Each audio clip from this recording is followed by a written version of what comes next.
Hi guys, welcome back to another edition of Max and Nicky 1000th Time Reactions, where we react to a song after listening to it for our 1000th time. We release 3 videos a day, Every day. so please hit that subscribe button And turn on post notifications. so you don't miss out on all this great content. What are we going to listen to right now? We're going to listen to Blowin' in the Wind by Bob Dylan. That's right, classic Bob Dylan tune. We've heard this song a lot, and for all intents and purposes, we'll call it our 1000th time listening to the song. Sure. If you're new to the channel, what we do on here is we listen to the song all the way through without stopping, so we don't interrupt the intention of the artist. And then we talk about it afterwards. We talk about our reaction, we go in depth with analysis about it, and maybe some history lessons about it too. Well, yeah, sure. Before we get to the song, though, as we normally do, we'd like to say that we have another YouTube channel called Max and Nicky, On which we perform oldies tunes, jazz standards, and originals in that vein. We got comedy videos on there as well. But for right now, let's take a listen to Blowin' in the Wind by Bob Dylan. For our 1000th time. Here we go.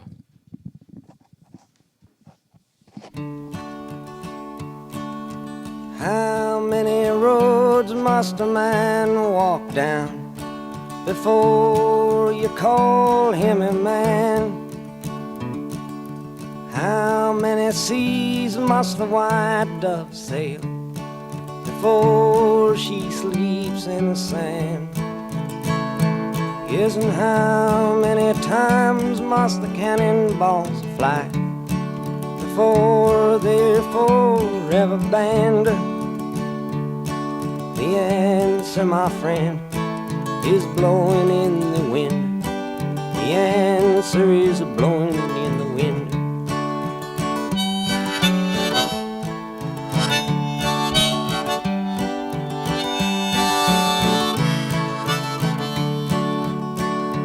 Yes, and how many years can a mountain exist before it is washed to the sea?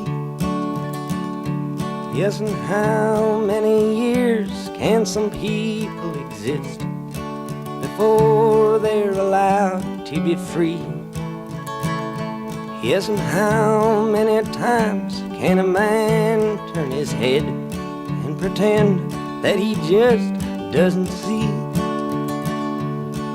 The answer, my friend, is blowing in the wind. The answer is blowing in the wind.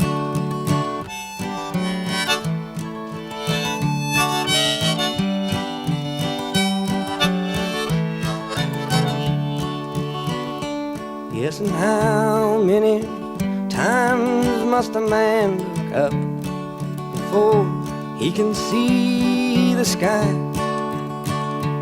Yes, and how many ears must one man have before he can hear people cry? Yes, and how many deaths will it take till he knows that too many people have died? The answer, my friend, is blowing in the wind. The answer is blowing in the wind.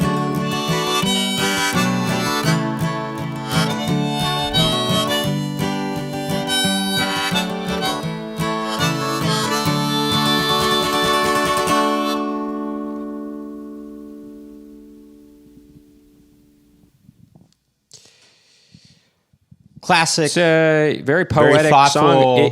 It seems very, Song by influenced by Bob Pete Seeger. It seems. What's that? It seems like a very influenced by Pete Seeger, this kind of song, Well, Woody Guthrie was his idol. Sure, but it sounds like a classic kind of Pete Seeger type of song, no? Sure, but it's charged with questions about civil rights and Sure. and war and politics probably. Sure, but there's that's also all related. It's The lyrics aren't explicit about that, but it's just that's what makes the lyrics evokes so these good. questions, They can be applied to many things. Yeah, it has these universal questions, which we're sure were very extremely He was always a little bit ahead of the current. He kind of influenced a lot of singers and songwriters, including the Beatles, in being more thoughtful about current events and what was actually happening in the country.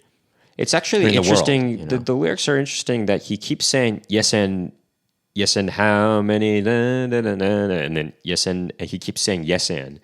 It's like it's almost like he's talking to somebody and kind of they're trying to make a point, but he's almost debating them, saying yes and how many. Oh, this. It's interesting. So you're saying the answer, my friend, is blowing in the wind is the other speaker, is what you're determining it as? No, I didn't say that. Well, now I'm thinking but maybe I am is. thinking that now. Maybe it's like one person's asking a question and the other is saying the answer is blowing in the wind. Now, what does that mean to you exactly? To me, part of it is it's blown in the wind. It's like it's within our grasp, but it can't just be out of reach. It's just out of reach somehow. Or much like the wind, it blows right in our face, and it's right in front of you, actually. But it also there's maybe a harshness to it, maybe, or something that is kind of not graspable exactly, or it's hard to grasp, I guess. Well, not just. Or also, wind can be harsh too, and maybe somebody who's the wind.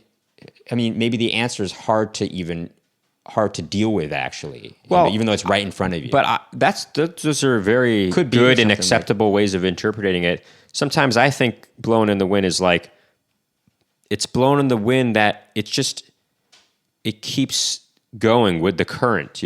Like the answer is always just moving along. Almost as if the answer will pass you by eventually, Oh, you mean you're saying the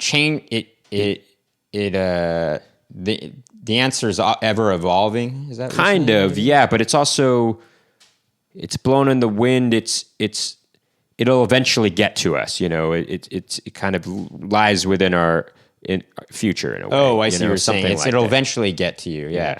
Or it could also mean that it's directionless. It's blown in the wind, and maybe there's an uncertainty about what the answer is. Sure, because there's so. I mean, I think that's probably the biggest, maybe. Sure, more correct. How many doves, whatever. How many cannons must be filled before they go away or something, or how many times how long must a man exist before he can be free, or how many mountains can exist before and it seems like it's hard to know for sure. There's the hope that the answer will be right there, but it's hard to. There's an uncertainty about it, Right. It's like the wind. It's all around us, but where it's coming from, the direction it's coming from, is kind of indeterminate. It kind of reminds me of the feather in Forrest Gump. Right. I know. Yeah, that's right. Me too. And I feel like maybe that feather in the Forrest Gump was intentionally sort of influenced by this song or something like that. Right. It's definitely, that movie takes place a good part of it in the 60s, Well, it's also the idea maybe partially is that these problems may always occur. They may always exist too. Sure. Well, yeah, they keep like something blown in the wind. The answer is always going to be moving on to the next place. And right, it's almost like the answer is ever, as I said, it's ever changing, Right. because the problems keep existing, But it is interesting. I mean, he was very influential, and he found commercial success, and this was in the early 60s, and he was doing something very different from, you were saying he's influenced by Pete Seeger, but Pete Seeger didn't really break into, he was kind of an underground, sure, no, I know, celebrity, but Bob Dylan managed to break into the mainstream. And yeah, that was very, clearly had an influence on a lot of people, you know? Yeah, I mean, he definitely had an influence on, John Lennon. I mean, we talk about how Bruce Chanel or his harmonica player had an influence on John Lennon, but also Bob Dylan did. Probably, I think that John Lennon, before he heard Bob Dylan, actually had the idea to do the that. way in which he sings, too. Like, if you listen to the song, You've Got to Hide Your Love Away, yeah, it's almost like John almost like a Lennon is tribute to affecting him. his voice to sort of Right, 'cause sound he like kinda Bob goes, Dylan's. Hey, you got to hide. Yeah, he kind of has that. I mean, it's a Bob great Dylan-ish, song. you You know. don't, You've Got to Hide It. Sure, It's actually one of my favorite he's not just Beatles songs. influential on other singer-songwriters. He's influential on the culture and He also- and influencing people to think about issues in a different way. He civil also rights gave- and he social gave issues. And The Beatles their first taste of marijuana, actually. well, Apparently. but apparently it was probably one of his roadies actually that did. But with that said, there's not a whole lot production-wise that's going on here. It's just an a acoustic harmonica, harmonica, and him singing, and it's Right, it's all a mono. He's not playing to a click or a metronome, because there are times where he slows a little bit or rushes, but it's okay, Yeah, I used to not care for Bob Dylan when I was younger. Sure. But as I got older, I realized, actually, I for some reason I decided to watch a live clip of him playing this song, and I just was, affected by it. And I thought, actually, dang, I really should give Bob Dylan more of a chance. And I realized, man, he really is great, actually. He is, He's and really we can great. owe that to, what's her face again? Oh, Joan Baez? Joan Baez, yeah. She Joan kind of Baez. introduced, Joan Baez is she introduced the world to Bob Dylan, essentially. She had him open up for her and also perform on stage with her, even, I think, to the chagrin of some of her promoters. But is that true? They were going out for a bit, Yeah, too, they went out for a little and bit. but she just thought he was a genius, and Right. rightfully so, and she was vocally a genius, Well, but what's just so interesting, and Bob Dylan's whole look, which has this sort of, he doesn't really care kind of look. It was all really. He spent a long time. Apparently, Joan Baez said, or somebody said, "Oh, he spends more time in front of the mirror than I do," and Right. he just because he everything was planned about the way he looked, Right. which is kind of interesting. Right. And So it's just kind of, which I understand, everything about when you're performing, you're presenting an image to the audience, and Sure. you should care. You should, even if you're giving the impression that there's something, schlunky about the way you're dressed, there should be some thought going into that idea. it wasn't the way he dressed wasn't schlunky. No, I he mean, wasn't schlunky. No, no. he was.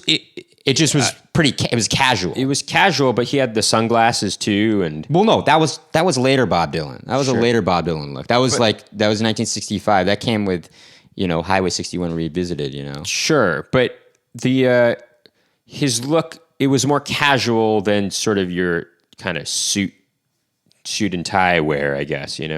Absolutely. Or even it was different from what pop stars were looking like those days, which was Sure. kind of had this very put together kind of look.